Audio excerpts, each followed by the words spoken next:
Jaz bi rekla, da moja barva bi bila oranžna, taka koralasta oranžna, zato ker me spominja na sonce, pač na svetlobo in na poletje. Mislim, da moji prijatelji si predstavljajo, da delam zelo komplicirane stvari, ki imajo opravka s pospeševalniki delcev in fiziko in vse to, kar se tiče atomskih delcev.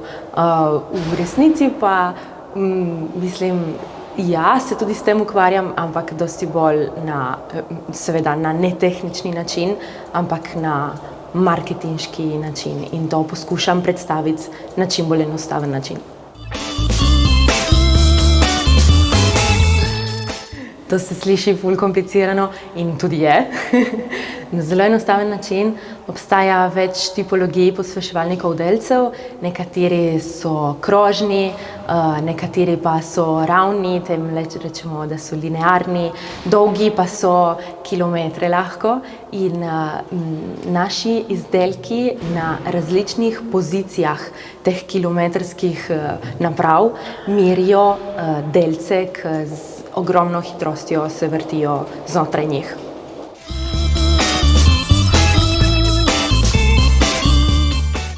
Zelo me zanima tale pogled, ki ga imajo Kitajci zdaj na sodobnost, zato ker se zelo ujema s tem, kar se je dogajalo v zgodovini kitajske kulture. Na primer pojem obraza.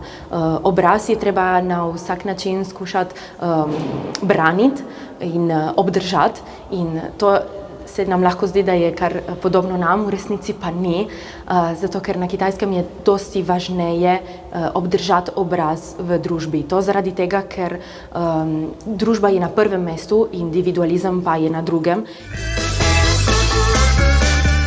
Mislim, da ima 12. generacija sporočilo, ki zajema pogum in radovednost in seveda optimizem.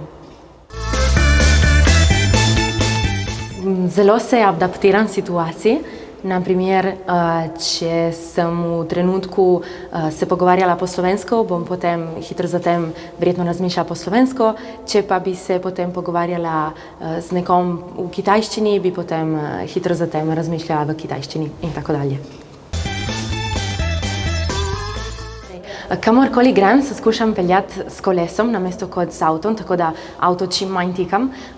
Potem zelo sem angažirana v ločevanju odpadkov, to sicer že od malega. In kamorkoli grem se sprehajati, pa tudi kadar sem na obali, med počitnicami ali kadarkoli, imam vedno plastično vrečko s sabo in pobiram smeti, ki jih dobim okrog sebe.